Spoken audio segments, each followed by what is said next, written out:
What is going on, guys? Judo Sloth here, coming at you today with a farming episode. Just wanted to check in and show you the progress around my base. So my main aim at the moment is to upgrade my Grand Warden. He's currently going to level 11, and because of that, the main resource I'm trying to bring in is Elixir. I'm using the bowlers since they're a Dark Elixir Troop, and that means I don't have to expend too much Elixir, only the amount that I spend on spells. I'm also bringing in a significant amount of gold because of that, which I'm using to clearly upgrade my base. Hopefully by the end of this episode, we'll have one of these air defense upgraded to the max level, because this Tesla will be finished in just a couple of moments. I always like to save one of my builders just to spend any spare resources into the walls. So we'll show you a couple of the attacks I've been doing today, and then we'll also do a couple of live attacks using the bowlers. Now I tend to farm at the moment up in Champions League. The main perk of that is you obviously get that 200,000 loot bonus, and the bowlers are quite strong, so they can handle it. They can get into the base, get deep in there and get them resources. A great perk that you should also know about is that because they changed the army barracks and how you build the troops, you can actually have 2 full armies built at any one time. So I have my army ready to go, but I also have another army built in the background, which I can use as soon as my first army has been used. So let's show you a couple of attacks I did earlier today before we get into 2 live attacks. The other thing to mention, if you're farming up in Champions League, is you're going to get hit by some high level guys. You're going to lose some loot. So it's just a case of making sure that you are gaining that back when you're attacking, which you will be if you're right up here and you're attacking fairly often. I don't attack loads throughout the day, and I still make way more than I lose. So I'll just flip down my attack log here just so you can see some of the attacks, and just know as well, guys, that you won't win every single one. You'll see one at the bottom there that was a little bit of a fail, 150,000 of each. Still got some resources, but you know, you're not always going to get all of that loot. So we'll show you a few of them. Here's the first one. I tend to just typically rock this same army. So really what you're trying to do is create a funnel on either side. So I tend to use a queen walk on one side, brought the king in with a couple of bowlers, accidentally pressed his ability early on, but I'm mainly coming in towards the gold and elixir storage here. I pressed in from this side because I knew I wouldn't be able to take out every single storage, but the town hall also acts as a storage, so make sure you guys remember that.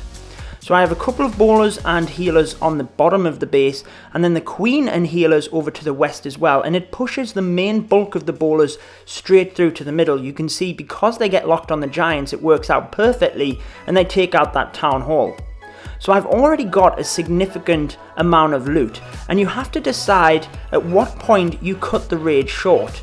Do you want to keep going and risk losing your heroes? Are you going to get any more loot? Now in this raid, I figured the queen might be able to get this elixir storage, so I thought it was worth using that extra rage spell and keeping her going, and you'll see because she has that ability, she's able to dodge the eagle artillery fire, and she does get quite a few shots in on this storage before she goes down. So it was worth, in this case, keep going with the raid, because I wasn't going to do an attack straight after this either. So a nice amount of loot there. I did get my 200,000 bonus from gold and elixir alongside that as well.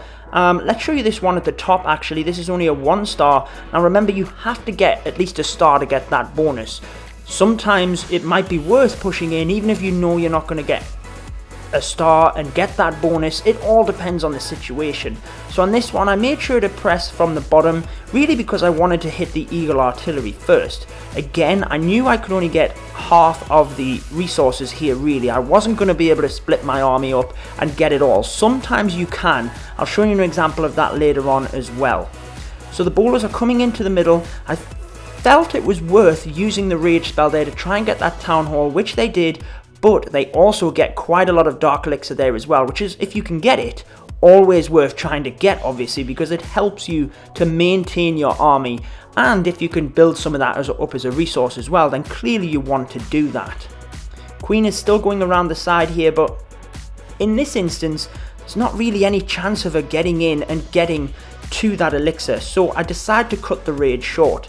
I'm not going to use that rage spell, and expel more elixir than I need to. At this point, I was trying to let the queen heal up a little bit with the use of the healers before I finished the raid.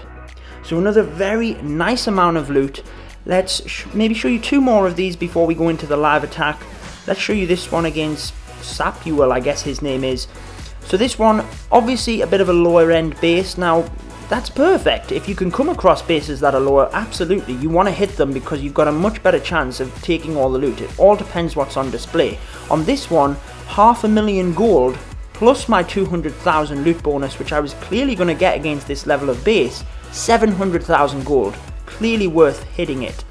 So the queen created a funnel down to the south. The bowlers created a funnel up in the east, and my main bulk of bowlers can then come straight through the middle. So I tend to bring 2 jump spells to let the bowlers into the base, and then it's a case of using the rage spells where needed. Most of the time that's on a group of bowlers, but sometimes I use them on the queen as well. And you see, once if you can get a rage spell onto them in the core, they absolutely wreck it. They've taken out the gold storage and the elixir storage on the back end as well. Just about half health on that one actually, but a significant amount of loot. I've got most of it at this point. Gonna save the queen's health because she's blatantly just going to go down at that point, and it means that if you do go to do another raid, you get her back sooner. So let's show you one more of my attacks. Let's show you that one right at the bottom I was talking about, 100%. Again, this is a dead base really. I mean, it's very weak for the level. The amount of gold within the collectors on the outside here is massive. You can see that they're absolutely stacked, they're full, and there's gravestones all around the base as well. So this one I was gonna get a massive amount of loot from, and I was hoping, judging on the strength of the base, that I would take it all out, which, as you know, spoiler alert, I did. So the queen is again on the south. I don't always bring the queen into the south. I just decide mainly on where the inferno towers are and if the queen can dodge them so that she's not going to get under the fact where she can't get enraged and healed up by the healers. So the bowlers, using them 2 jump spells, have got right into the middle of the base, using the rage spells to help power them up. I decided to use the one on the south here because that's where most of my bowlers were, and you can see when they're under rage they absolutely wreck the defenses at the back as well, because they get that bounce even if the defense behind has enough health or more health than the defense in front. They might still take it down if they're under rage. Now I did save 2 bowlers just for these mines at the back as well, because I didn't want my bowlers to go thin in the middle and then not get the amount of loot that was obviously in their mines, because for you guys that didn't know, the mines carry a lot more loot. You can take 50% of loot out of a mine, whereas a storage is much less. As it happens, it wasn't needed. I would have been able to take this base either way. So that's the raids I did earlier on today and yesterday. Quite a lot of loot there. Let's get into 2 live attacks so you can see exactly what we're doing, but we've explained the attack there using the 2 jump spells and the rage spells. As long as you have that funnel, it's a pretty standard army. Our Tesla has finished upgrading. Let's dive into some live attacks. So we'll maybe just wait until we find a base that's worth hitting, and we'll be back in a second, guys. Okay guys, so this one is only offering 259,000 elixir, but I'm quite confident that we might be able to push right the way through the base and take all of this. Now remember, we do have the 200,000 bonus, but I think this is a nice one to demonstrate this strategy with you as well. So let's start with the queen down in the south with 3 healers just to keep her alive. And then we'll take 6 bowlers on the east side of the base with 3 healers. Now let's just make sure that the queen doesn't die to the king here. She's going to be absolutely fine. And then it's just being a little bit patient until the funnel is created. I was debating using a rage spell on my queen, which I think I might do.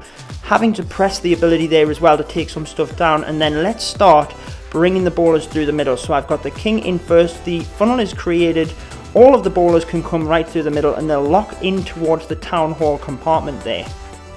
So So let's just use a rage spell to really get on top of most of these bowlers. I'm not sure why they went off down the side. We do have balloons in the clan castle, so I've got poison spell on them to try and get that out of the way. Another rage spell to help these bowlers through the middle here. Then balloons should be falling in a second due to that poison spell. There they go. Bowlers are still alive, but unfortunately they're going to go down in the middle.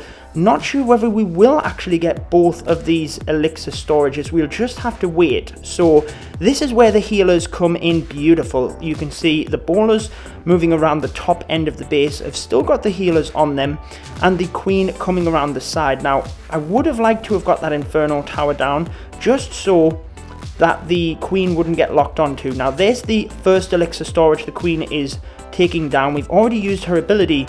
Now I'm aware she's going to die at this point, but I'm going to let that happen just to see whether these bowlers will actually make it to the storage here. It's going to be a close one because the healers are going down as well. They're going to get a few other defenses down. They're going to keep walking around the base, so they're not going to get that storage. We're not going to get that final 30,000. But you'll see in a second, once we actually finish off this raid, let's just let them finish, because even if we were to end it right now, our heroes are already dead. So we might as well see just what they can pull out of this. Might get a little bit extra gold out of the mine there as well. So always worth being patient, especially if you're not going to lose anything at this point. We've already used the Dark Elixir to actually put these bowlers on the map. Our heroes are already down. So even if they get us a little bit of gold, you'll see they got us about 2,000 there, but it was still worth it. So 227,000 elixir, 200,000 loot bonus, gives us not too far off 500,000 elixir.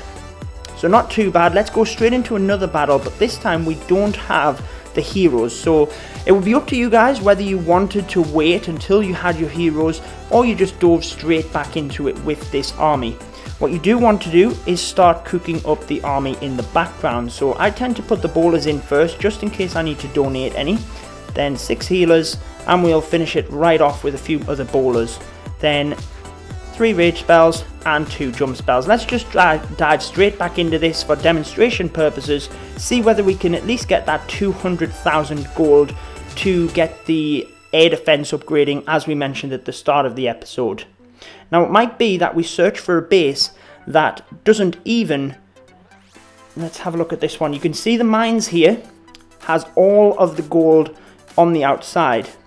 So when we're searching on this base, it might be that we try and take this base, try and get the loot that's in the mines, and forget about actually winning the raid.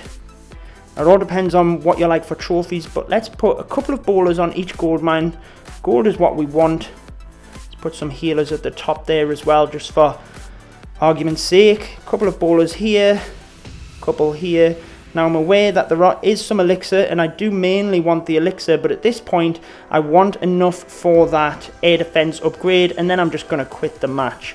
So I'm going to log off the game right now. So I don't really want to be attacked and lose any of that. You'll see I had the guard anyway, but it's getting late here in the UK, so I'm about to head to bed.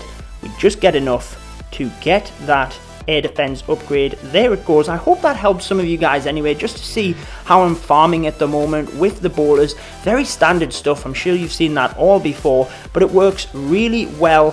Just able to hop on every few hours, get that loot, and hopefully continue with the upgrades. By tomorrow, I should have enough to get this Grand Warden up to level 12.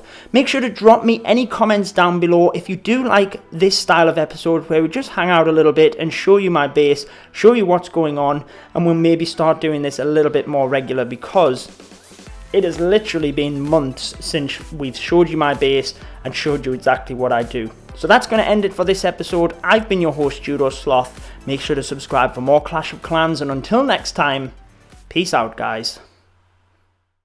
Stay tuned for more Clash of Clans.